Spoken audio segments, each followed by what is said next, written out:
This video is about the new Starblood Stalkers.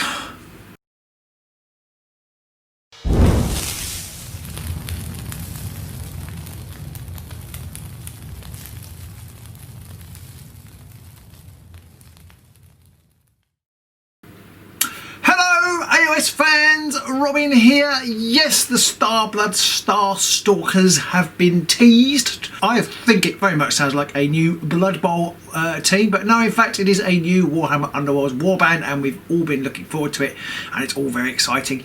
The miniatures themselves, I don't think are that thrilling. They're slightly less dynamic, I think, than we're used to. There's nobody running about really. Not that keen on the big guy, the Saurus. I think it's quite good fun. Everybody loves the Chameleon. Really looking forward to seeing what everybody's paint jobs on the Chameleon are going to be like. I think there's going to be some really cool camouflagey type things going on there. Looking forward to seeing that. And they have a priest as their leader, so that, you know, they're a solid warband. They're not that exciting. The models I don't think are quite as good as some of the other Warhammer Underworlds models, but they're still pretty solid, and I'm looking forward to painting them. I do like the kind of lizard man aesthetic, and I think they add an extra dimension that is sort of missing from the Direchasm. Not that I particularly missed it as such, but I think I've just felt that it just adds an extra dimension to it, to the kind of available warband, which I quite like. It looks like they're going to be objective holding, because they have teased the Lizardman leader card, and his inspire condition is if when your warband holds 3 or more objectives. Now probably that will be the whole warband. It'll be probably a whole warband inspire when you hold 3 or more objectives, which will definitely mean cards like temporary victory, and maybe they'll have their own faction specific temporary victory are almost certainly going to be in this deck. One thing that did occur to me was maybe the weaker ones could have like slightly different objective inspire condition, like maybe hold 2 objectives. I don't think they'd be hold 1 objective. That'd be a bit easy. And maybe the skinks could inspire on 2. I think that would be interesting. And of course the Saurus himself might have something entirely different, and the Chameleon possibly. Who knows? I suspect it will be a blanket across the board. Once you're holding 3 objectives, then you can inspire. Will the Chameleon help with that? Will he be able to sneak forward and get on an objective early on? Who knows? Looking at the boss, we've got Kikti Taka, the Diviner. He's got a staff which is range 2, and it's 2 smash and 2 damage, which is a pretty solid off the bat attack. We haven't seen the inspired side yet. Maybe it'll go up to 3 damage, quite possibly. I'm not sure it'll land any extra smash, but that's a pretty solid leader's attack. And he's got a Starbolt, which is 2 smash, range 3, 2 smash, 1 damage. I think I'd rather have 3 swords, especially with the new support mechanic, because the more dice you roll, obviously if support counts successes, you've got more chances of successes there. So I think that's a slightly under par ranged attack. He does have an action, an also exciting action, which is that he can flip a feature token that's within 3 hexes of him. So you know, that's really good for feeding the Beastgrave. I can see these guys might have some sort of feed the Beastgrave mechanic. Perhaps they'll have some other cards within their milieu to help you flip objectives. Interestingly, of course, you do need to hold 3, so you don't want to go flipping them willy-nilly, and they won't have any access to any hex flipping spells because he's not a wizard. I think most people were comfortable with the idea that he was going to be a wizard, and he's not. So we're not really seeing much wizardiness in Direchasm to replace that what has gone out in Nightbolt. With Nightbolt rotating out, I was expecting to see more spells, and well, we may see some spells in the universal cards. We're not going to see any faction specific spells unless on the off chance he becomes a wizard on inspiring, but I think that's pretty unlikely. Should say that the hex flipping isn't what you absolutely have to do. You can damage one fighter within one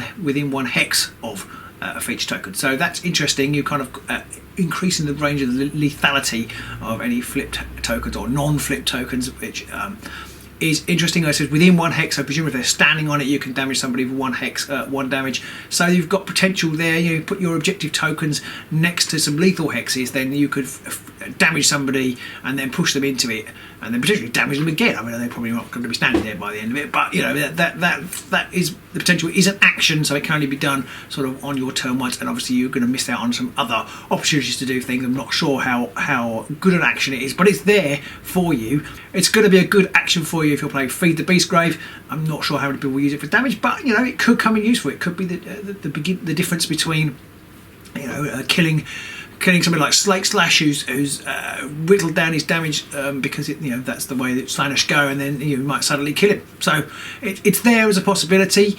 And of course, the whole feature token flipping mechanic might help you with things like uncontested. So maybe your opponent is standing on 1 and you're standing on 2, and then if your fourth action you flip and they are suddenly only not standing on any. I don't know how often that would happen again, but it's there as a possibility. It's definitely added to some objective shenanigans. I think it makes probably them a good shoe-in for some objective play, and probably makes objective warbands not fancy playing them quite so much.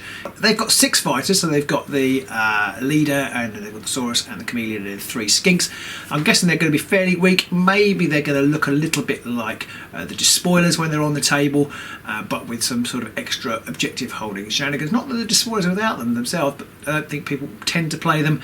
The meta seems to be quite offensive heavy at the moment, so it'll be interesting to see how these guys fit in with that, whether you can beat them up to play offensively. I have to wait and see. So the article also had a few cards in it. So it had Balance the Cosmic Equation, which is a hybrid.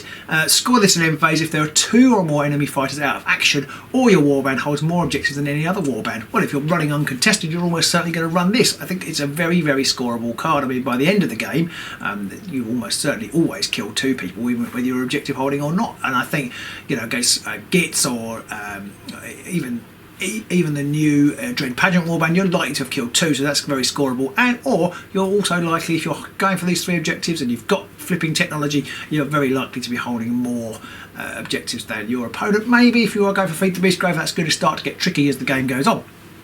But we'll have to see. So that's, I think, a very scoreable objective, and I can see that ending up in most of these guys' decks.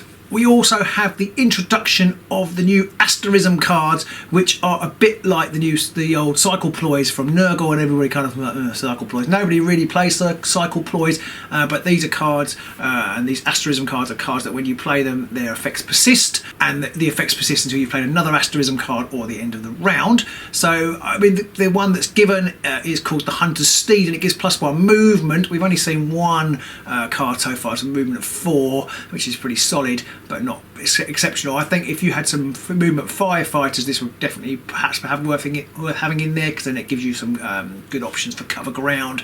Otherwise, I'm not sure that one in itself is particularly good. So how good these Asterism mechanics are, it's going to depend on the cards. Obviously, if you've got one that's +1 dice, then everybody's going to be taking that.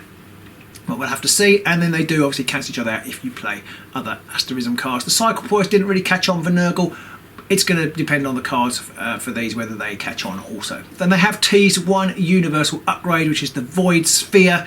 It has got the Lizardman priest on the art, but it's not. I don't think it's particularly good for these guys, because it has got an action with it, which is discard all persisting gambits. Well, unless these Asterisms are brilliant, then not too many people play them, so I don't think you're ever really going to take it for that. And of course, if the Asterisms are brilliant and you're playing Lizardmen, then you're not going to take it anyway, because the last thing you want to do is discard them. So I can't see that being particularly, although it's got a Lizardman on it, I don't see this being a particularly great Lizardman card. The attack itself is just like Jaggerthra's Spear, which is great on Jaggerthra when it's part of her, but it's not particularly great to use an upgrade slot on. I mean, it's 3 swords, 1 damage, +1 damage if it's a charge action.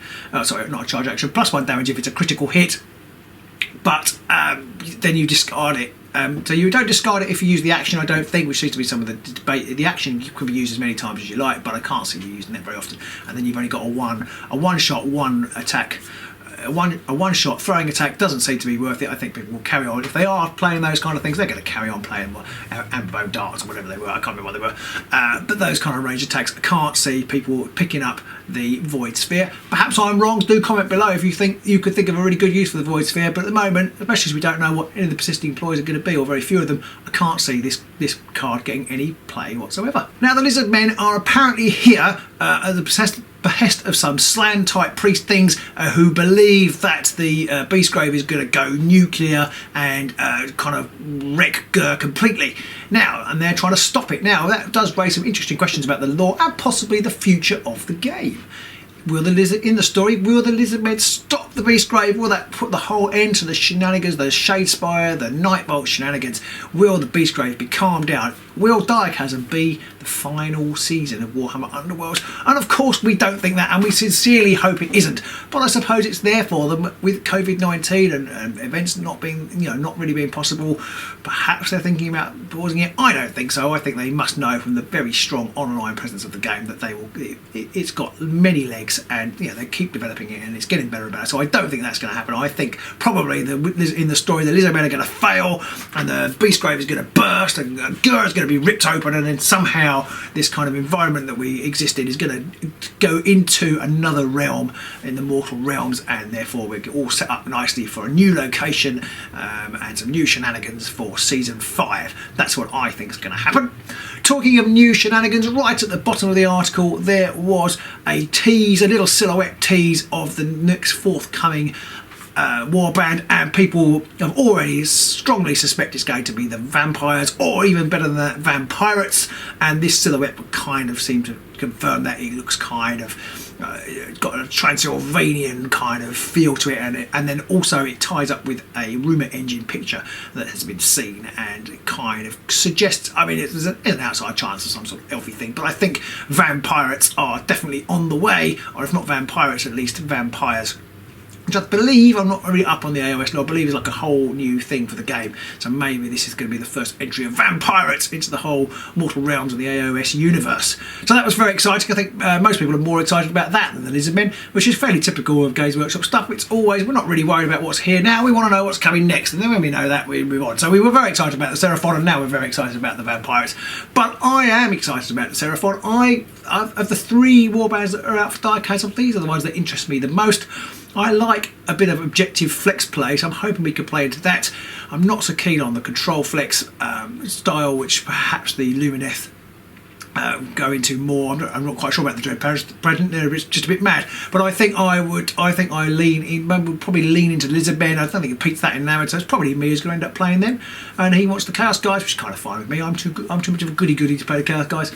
But we will see. We'll see what they're like when they get teased. So that's about it for me. I don't think I've got anything else in my exciting book of notes. What do you think? Are you excited about the Seraphon? I know a lot of people have been waiting for them, so they'll be really pleased. I think some people might be a little bit underwhelmed by the miniatures, but I'm really interested in this warband. They look a bit despoilery, but I think they're going to have some tricks of their own, and I'm hoping to see some really interesting cards. This was part of the new Visions of Glory article. I'm not quite sure how often the Visions of Glory article is going to come out, but it's going to be for Warhammer Underworlds, and hopefully we'll get some new cards teased very shortly, because we all do love a bit of a tease, don't we?